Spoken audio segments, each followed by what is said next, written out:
I've always seen the family estate as more than just a house. It's the heart of everything my father built with his own hands, a place that felt like a living memory of his strength and fairness. When I walk through those halls, I swear I can still hear his laughter, the warmth of his voice making the old wooden floors feel alive. My father had this way of making everyone feel welcome, and he never let me or my sister Vanessa forget that we both belonged there. Sure, Vanessa and I have had our share of fights over the years. Who doesn't? But deep down, I believed my father's fairness would keep us close. That's why I was sure the inheritance would be divided the way he always said, equally, with love. But lately, Vanessa's calm and smug demeanor has been gnawing at me, stirring up questions I can't ignore. It's in those quiet moments, when the house is still and all I can hear is the distant tick of the grandfather clock, that my doubts start to take root. I've caught Vanessa humming to herself, her eyes too bright, like she's savoring a secret only she's allowed to know. I watch her and feel this uneasy mix of nostalgia and suspicion, remembering the days we were just two little girls playing hide and seek, but also the way she always knew how to bend the rules to her favor. This house is filled with those memories, the crackle of the fireplace in winter, the portraits of our ancestors watching over us, the sweet scent of lavender that still lingers in the air. It's all supposed to be a testament to our family's love and trust, but now that trust feels so fragile in my hands, still, I'm trying to hold on to hope. I spend hours in my father's library, my fingertips tracing the spines of the books he cherished, whispering promises that I'll protect what he wanted, that I'll make sure his legacy isn't overshadowed by Vanessa's smirks. He always told me that both of us deserved the same piece of the family's future. That belief is all I have right now, even as Vanessa's casual indifference makes me wonder if I'm just being naive. I want so badly to believe in my father's promise and to trust my sister, but there's a flicker of doubt in my gut that I can't ignore. I find myself drifting into memories of my father, memories that feel almost too tender to touch. He was a man of principle, always making sure Vanessa and I knew how important fairness was in everything we did. Even when we argued as kids, he'd sit us down and make us talk it out, reminding us that family was supposed to be about love, not competition. I remember the way he'd ruffle my hair and say, "You two are my pride and joy. Always remember that." Those words echo in my mind like a comforting melody, a promise that should have been unbreakable. But Vanessa's distant smiles and her calm, collected tone, they're shattering that promise one crack at a time. When I try to talk to her about the inheritance, she just brushes me off like I'm being dramatic, like I'm imagining things that don't exist. She leans back in her chair with that serene expression, as if she already knows how this story ends, and I'm just too blind to see it. It's infuriating and terrifying, because what if she does know something I don't? What if there's a reason she's so calm? The more I try to trust her, the more I feel like I'm standing on a thin sheet of ice, ready to break at the slightest pressure. My gut tells me there's more going on beneath her poised exterior, something she's not willing to share with me. Still, I keep telling myself that she's my sister, that we shared the same childhood and the same father. I think about the nights we'd stay up late, whispering secrets and dreaming about the future, how we promised to look out for each other no matter what. Those memories used to feel like a warm blanket, something I could wrap around myself when the world felt too cold. But now, every time I look into Vanessa's eyes, all I see is a wall I can't climb. I'm not ready to let go of our bond, but I can't ignore this feeling that something precious is slipping through my fingers. I'm trying to keep the faith that this is just a misunderstanding, that Vanessa will eventually open up to me and will laugh about how I overthought it all. But every day, that hope feels a little harder to reach. It's like I'm standing in the shadows of my father's old workshop, surrounded by the smell of sawdust and the echoes of his hammer. But the warmth is gone, replaced by this creeping chill of uncertainty. I find myself gripping the edges of his workbench, as if holding on to something solid will keep me from drowning in doubt. My father always said that family was about trust, but right now, that trust feels as fragile as the thin glass of his old whiskey tumbler. Even so, I'm not ready to give up. I keep replaying his stories about how he built this estate from the ground up, every brick and beam a testament to his devotion. He believed in fairness so deeply that he made it the cornerstone of our lives. That belief is what's keeping me going, even when Vanessa's cryptic smiles make my stomach twist. I want to believe that she still shares that same sense of duty, that she'd never betray the promise we made to our father. But the way she keeps brushing off my questions, it's like she's rewriting our family's story, and I'm just watching it happen in real time. As I stand there, lost in the weight of the past and the questions of the present, I realize I can't keep ignoring the unease bubbling beneath the surface. Vanessa might be family, but I know my father's voice in my head is urging me not to be blind. If there's something she's hiding, something that could tarnish the legacy he worked so hard to preserve, I owe it to him to find the truth. My heart is torn between the love I still feel for my sister and the fierce need to honor my father's memory. And in that moment, I know I can't just let this go. I didn't expect to find anything that morning. I just wanted to gather a few of my father's belongings, something to keep close and remind me of him. His study always felt like a sanctuary, with the smell of leather-bound books and the soft creak of the old chair he loved. I thought I'd find comfort there, maybe even hear his voice in my mind, guiding me through the grief. But as I sifted through the papers stacked on his mahogany desk, my fingers brushed against a thick envelope. My breath caught in my throat when I saw what was inside, a copy of his will, the one we were supposed to hear in a few days. I pulled it out with trembling hands, expecting to see the same careful script I'd seen 100 times in letters he'd written to me. But the signature at the bottom of the page didn't match. It was messy, rushed, like a poor imitation of his steady penmanship. My heart pounded so hard I thought I might faint, the room tilting around me as I stared at the forged name.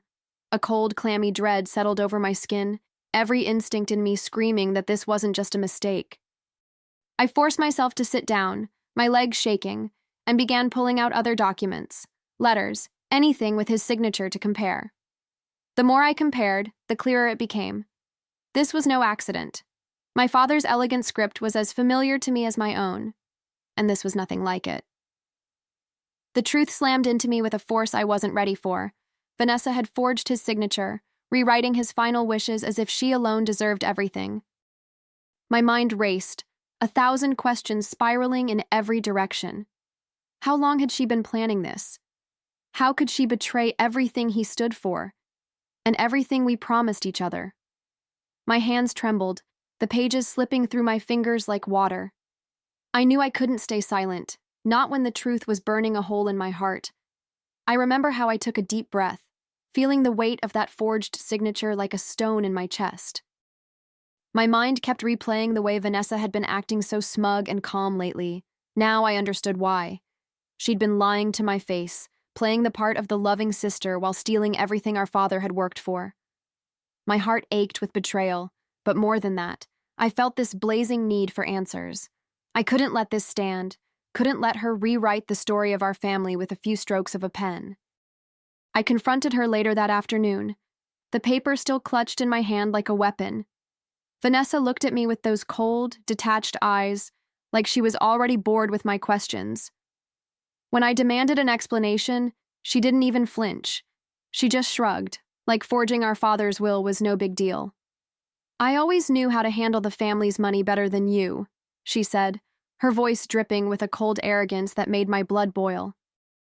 In that moment, I saw the truth of who she really was, and it cut deeper than any lie she could have told me.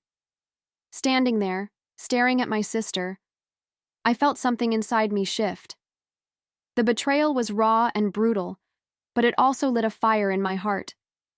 I realized I couldn't just accept her words, couldn't let her rewrite our family's legacy for her own selfish gain.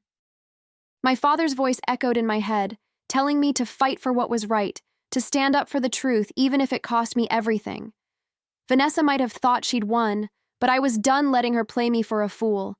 I was ready to prove that his wishes still mattered, no matter how far she'd go to bury them. I walked away from that confrontation, feeling like the walls of the house were closing in around me. The family estate, once a place of warmth and safety, felt like a stage for a cruel betrayal I never saw coming. Every room held echoes of my father's laughter, but now they were drowned out by Vanessa's cold confession. I couldn't sleep that night, my mind racing with memories of our childhood. The bedtime stories he used to tell us, the way he'd make us promise to always take care of each other. I kept hearing those promises in my head, but they sounded so hollow now. In the quiet of my father's study, I realized this was bigger than just me and Vanessa. This was about honoring the man who'd given us everything, about making sure his legacy wasn't tainted by greed. I couldn't let Vanessa's lies stand unchallenged, not when I could still feel the weight of his hand on my shoulder, the warmth of his belief in me. My father always said that the truth had a way of shining through, no matter how hard people tried to hide it. In that moment, I knew I had to be the one to bring that truth into the light.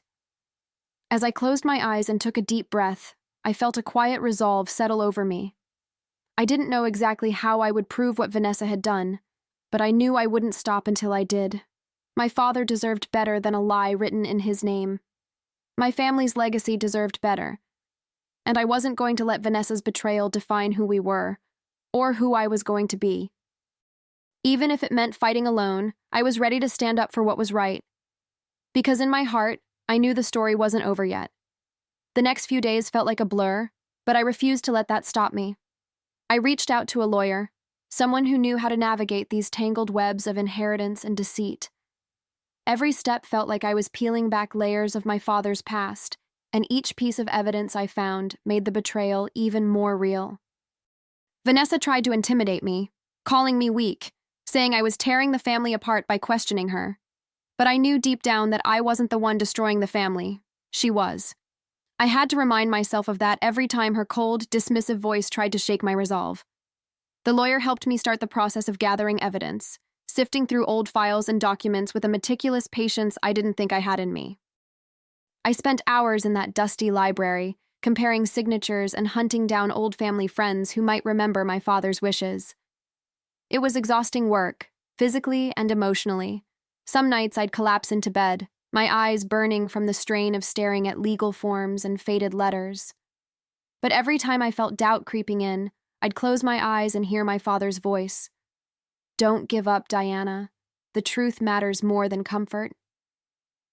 And so, I kept going. There were moments when I wanted to scream, to let all the frustration and heartbreak out into the silence of the night. But I'd stand by the window instead, looking out over the estate my father built with his own hands, and I'd remember what this fight was really about. It wasn't about winning or losing. It was about making sure my father's memory wasn't tarnished by Vanessa's lies. I knew there would be more sleepless nights ahead, more hurdles and heartaches to come. But I also knew I couldn't stop now, because in my heart, I could feel him standing beside me, reminding me why I had to see this through. Every piece of evidence felt like a small victory. A signature here, a letter there, each one a thread that would eventually weave together the truth. My lawyer encouraged me to be patient, to trust the process even when it felt like it was moving at a snail's pace. I remember how he'd look me in the eye and say, "Diana, this isn't just about a piece of paper. It's about proving who your father really was." Those words stuck with me like an anchor, keeping me steady even when Vanessa's taunts tried to pull me under. She called me ungrateful, said I was disrespecting his memory. But I knew that fighting for the truth was the greatest respect I could show. Sometimes, in the quiet moments between meetings and phone calls, I'd think about the weight of what I was doing. I'd remember my father's rough hands, the way he'd fix a broken hinge or mend a torn fence without a second thought. He taught me that real strength wasn't in brute force but in the determination to keep going, even when the odds felt impossible. I tried to channel that strength every day, even when my own doubts threatened to crack me open. There were days I'd find myself staring out at the garden he loved, breathing in the scent of fresh earth and wildflowers, and I'd let that memory steady me. The case finally made it to court, and I'll never forget the feeling of standing there with the weight of my father's memory in my heart. I brought everything I had: handwriting samples, letters, testimonies from people who knew him, and even an expert to confirm the forgery. I could feel Vanessa's cold stare on me, but I refused to flinch. This was my chance to set things right, to honor the man who raised me and the values he stood for. I took a deep breath, held my head high, and told myself, this isn't just about inheritance. It's about family, and it's about truth. The courtroom felt like another world, cold, sterile, and so far from the warmth of my father's home. I watched as the evidence was laid out piece by piece, each document and testimony painting a picture of betrayal and greed. Vanessa sat there, stone-faced, her eyes flicking up to meet mine only once or twice. But I didn't need her to speak. Her silence spoke volumes. I could see the cracks in her composure, the way her jaw tightened when the lawyer read out my father's real signature. In that sterile courtroom, it felt like my father's voice was finally breaking through the lies.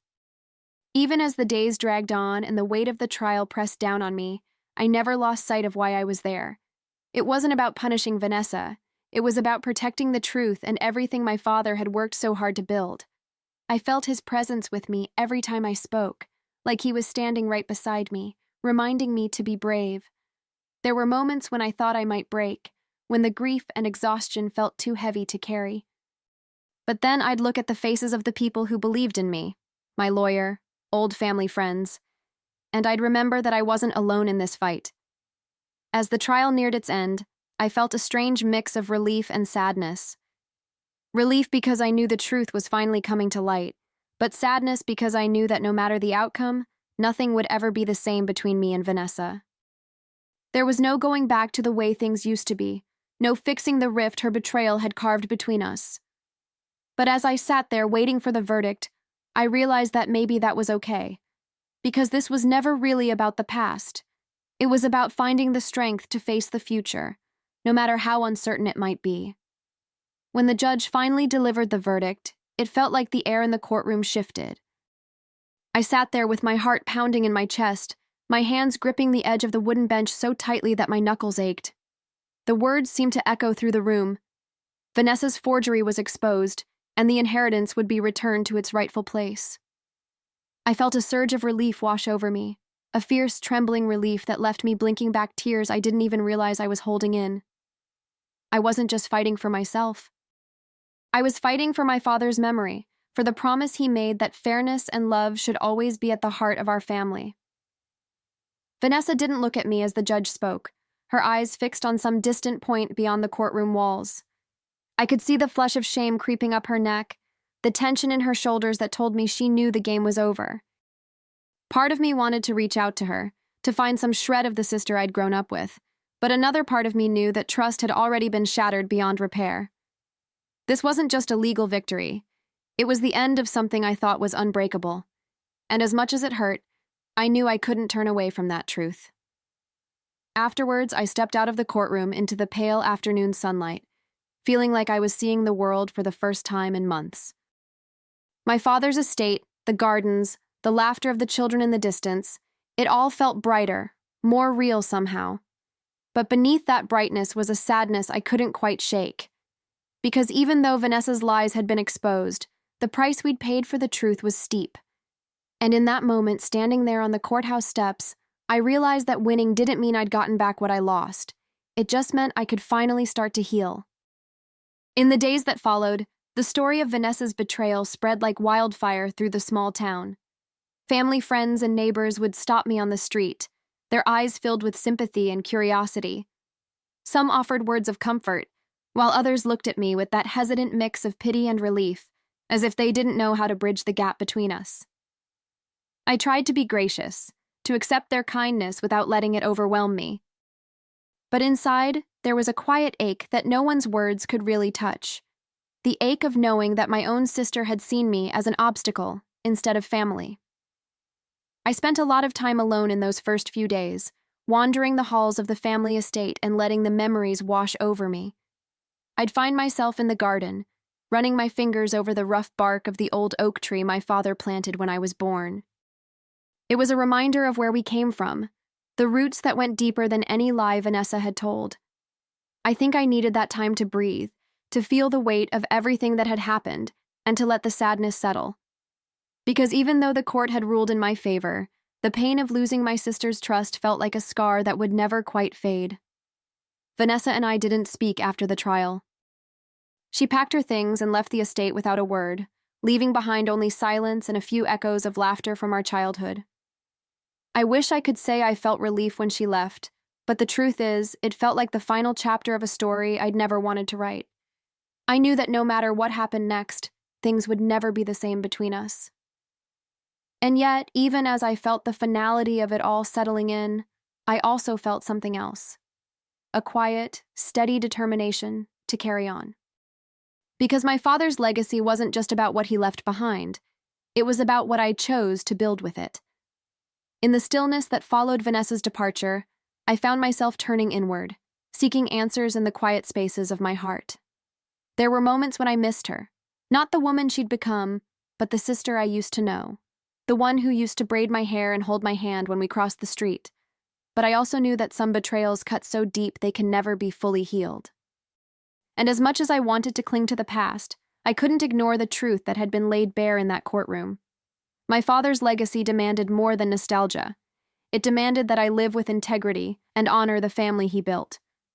I spent hours in my father's study, the scent of old paper and cedar filling the air as I sorted through his belongings. Each letter, each worn photograph was a reminder of the man who taught me to stand my ground, to never let fear decide my fate.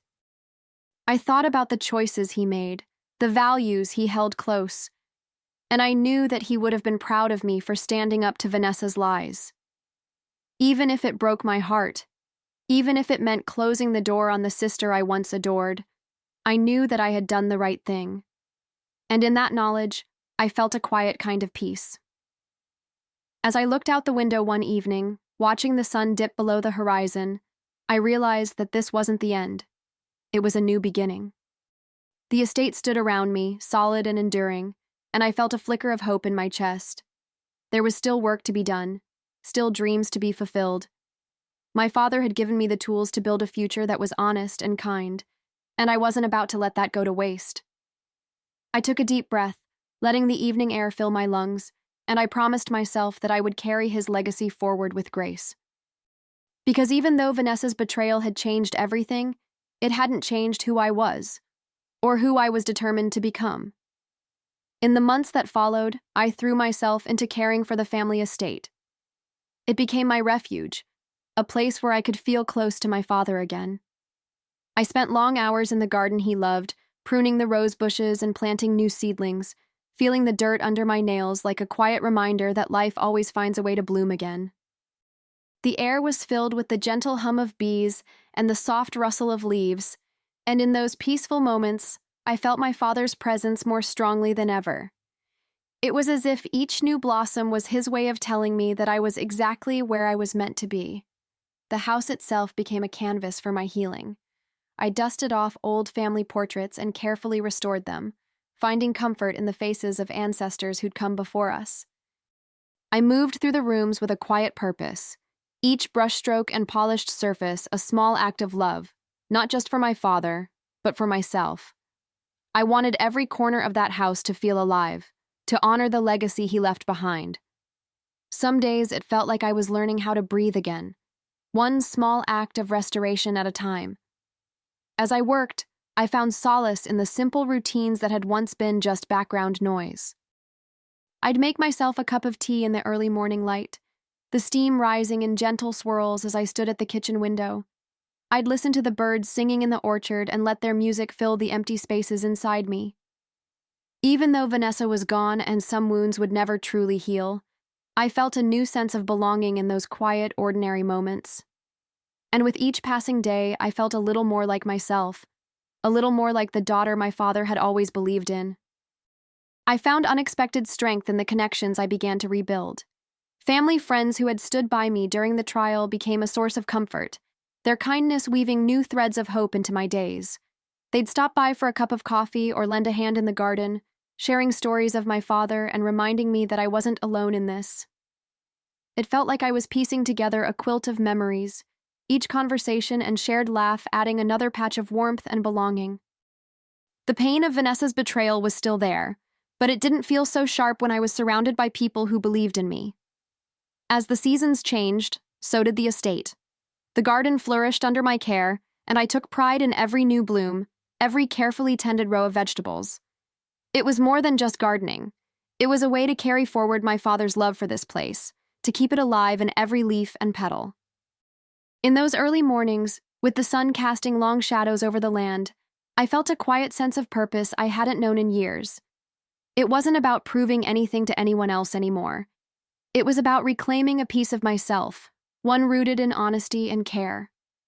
There were moments when the past would still sneak up on me.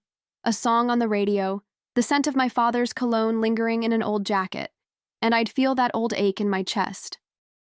But I'd close my eyes, take a deep breath, and remind myself of the promise I'd made, to honor my father's legacy not with bitterness, but with grace. Because even though Vanessa's absence left a hollow space in my heart, it also left room for me to grow.